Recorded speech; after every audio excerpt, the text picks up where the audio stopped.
Hello दोस्तों, welcome to my law channel. आप देख रहे हैं लॉ विद रिया और मैं हूं रिया शर्मा। तो दोस्तों, आज हम लॉ ऑफ कॉन्ट्रैक्ट सेकंड का एक बहुत ही इंपॉर्टेंट टॉपिक यानी कि प्रवेशी और निर्गामी साझेदार कौन होते हैं और इनके अधिकार और दायित्व क्या हैं वो करने वाले हैं।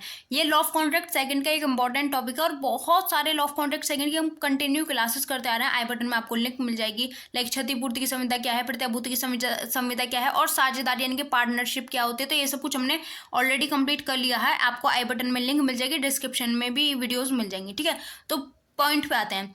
तो टॉपिक है कि प्रवेशी और निर्गामी साझेदार कौन होते हैं, इनके क्या क्या अधिकार और दायित्व हैं। लेक्चर बहुत इजी होने वाला है, लिख के ले लो, लेकिन ध्यान से सुनना। ध्यान से सुनोगे तो सब कुछ आसान है, वरना सब कुछ मुश्किल है। ठीक है, तो प्रवेशी साझेदार कौन होता है, नाम से पता चल रहा है प्रवेशी यानी कि जो प्रवेश करता है, एंटर करता है। साझेदार का मतलब पार्टनर। ठीक है, तो इसका मतलब है कि मान लो कोई फर्म बनी हुई है पहले से और जब तुम जाकर उसके पार्टनर बनते हो नए नए, तो तुम कहलाओगे प्रवेशी साझेदार। ठीक है, तो जब कोई व्यक्ति पहले से बने हुए किसी फर्म का सदस्य बनता है तो उसे प्रवेशी या फिर आगामी साझेदार कहते हैं। यानी कि कोई फर्म पहले से बनी हुई है और तुम जाकर उसके पार्टनर बने तो तुम कहलाओगे प्रवेशी साझेदार यानी कि प्रवेशी पार्टनर।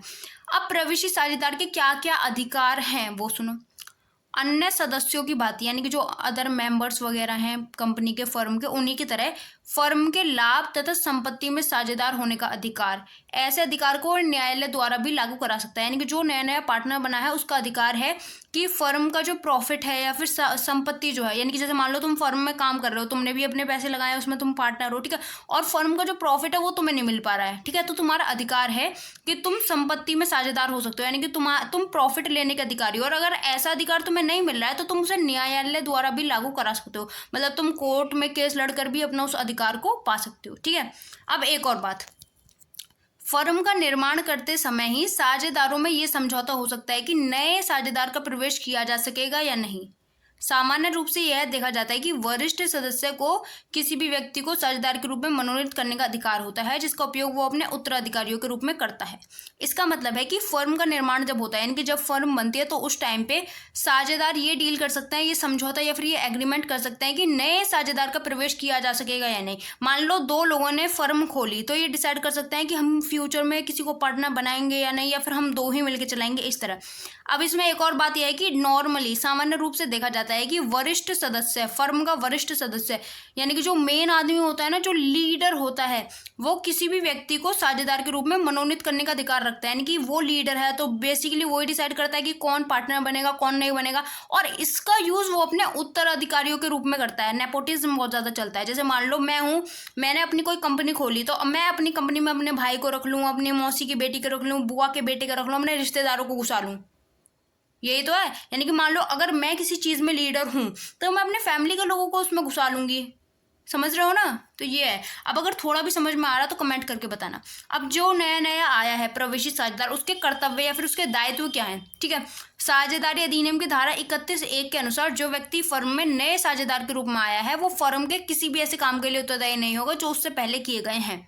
मान लो उसके आने से पहले फर्म में 2 करोड़ रुपए का नुकसान हो गया, तो वो उस नुकसान के लिए उत्तरदायी नहीं है। क्यों? क्योंकि नुकसान जब हुआ था उस टाइम पे वो था ही नहीं। अब अगर मान लो वो आज आ गया और आज कोई नुकसान होता है तो उसके लिए तो वो रिस्पॉन्सिबल होगा, लेकिन उसके आने से पहले जो नुकसान हुआ है उसे वो क्या जाने, उसे क्या पता भाई, वो उसके लिए रिस्पॉन्सिबल नहीं है।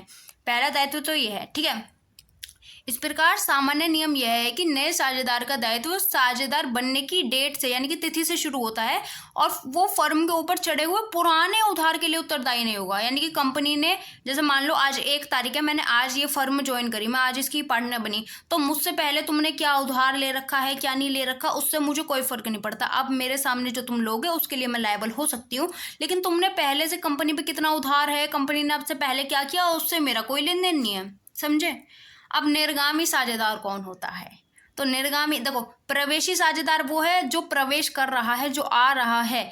निर्गामी साझेदार वो है जो जा रहा है। अब ये कैसे जा सकता है? या तो ये खुद ही इस्तीफा दे दे अपनी नौकरी से, या इसे निष्कासित कर दिया जाए, भगा दिया जाए, या ये दिवालिया हो जाए, या इसकी मृत्यु हो जाए। ठीक है, अब समझो, जब कोई साझेदार फर्म से अलग हो जाता है और शेष साझेदार फर्म के कारोबार को चालू रखते हैं तो अलग होने वाला जो है उसे निर्गामी या बहिर्गामी साझेदार कहते हैं। बहिर्गामी यानी कि जो बाहर कर दिया गया है उसे निर्गामी या बहिर्गामी साझेदार बोलते हैं। और फिर शेष बचे जो पार्टनर है वही बेसिकली बात है। जब एक चला गया तो जो बच रहे हैं वही तो चलाएंगे काम को। अब ये जो जो चला गया इसके क्या अधिकार हैं? इसका पहला अधिकार है मुकाबले के कारोबार का अधिकार, यानी कि कोई भी निर्गामी साझेदार, यानी कि जिसे निकाला गया है या जो खुद गया है, कोई भी निर्गामी साझेदार फर्म के कारोबार से स्पर्धा यानी कि कंपटीशन करने वाले कारोबार को कर सकता है, लेकिन कुछ चीजें ध्यान रखनी है। पहला, फर्म के नाम का प्रयोग नहीं कर सकता। इसे इस तरह समझो कि मान लो गूगल का जो सीईओ है वो है इंडियन, यानी कि जो गूगल का सीईओ है वो है भारतीय। अब मान लो गूगल वालों ने उसे बाहर निकाल दिया, तो ऐसे में आया उसे गुस्सा, तो ऐसे में उसे मुकाबला करने का अधिकार है। क्या अधिकार है? मुकाबला करने का अधिकार। मतलब वो अब उसे गुस्सा आया, उसने कहा अच्छा तुमने मुझे निकाला तो मैं भी अब कंपनी खोल के दिखाऊंगा, बहुत बड़ी कंपनी खोलूंगा, ठीक है। तो उसे ये अधिकार है कि वो कॉम्पिटिशन कर सकता है, लेकिन कुछ बातें ध्यान रखनी है। क्या? फर्म के नाम का प्रयोग नहीं कर सकता, यानी कि अगर तुम्हें गूगल से निकाला गया तो ऐसा नहीं कि तुमने गूगल नाम की कंपनी खोल ली, तुम ऐसा नहीं कर सकते, ठीक है।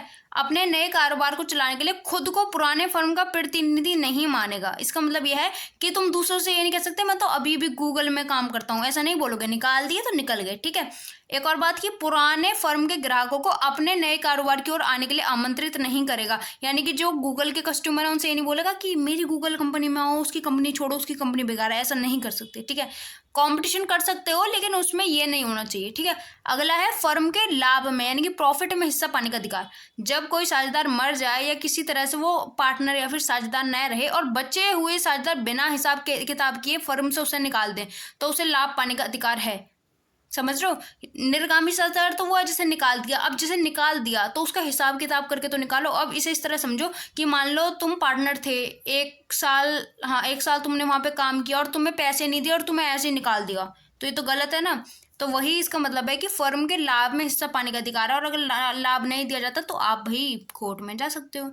अब है निर्गामी साझेदार का दायित्व, यानी कि क्या दायित्व है? तो पहला दायित्व है पिछले कामों के लिए दायित्व।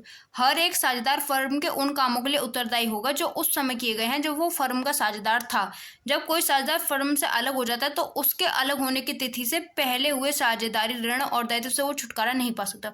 इसका मतलब यह है कि मान लो आज मेरी कंपनी में 2 करोड़ का नुकसान हुआ या फिर 2 करोड़ का मेरी कंपनी ने उधार ले रखा है, तो ऐसा नहीं है कि 2 करोड़ का उधार ले लिया या कंपनी डाउन चल रही है तो मैं छोड़ के भाग जाऊं, ऐसा नहीं हो सकता। पिछले कामों के लिए मेरा दायित्व रहेगा, यानी कि जिस टाइम पे मेरे टाइम पे कोई कर्ज लिया गया है, कोई उधार है, कोई ऋण है, तो उनके लिए मैं भी लायबल होंगी, मैं पीठ दिखाकर भाग नहीं सकती।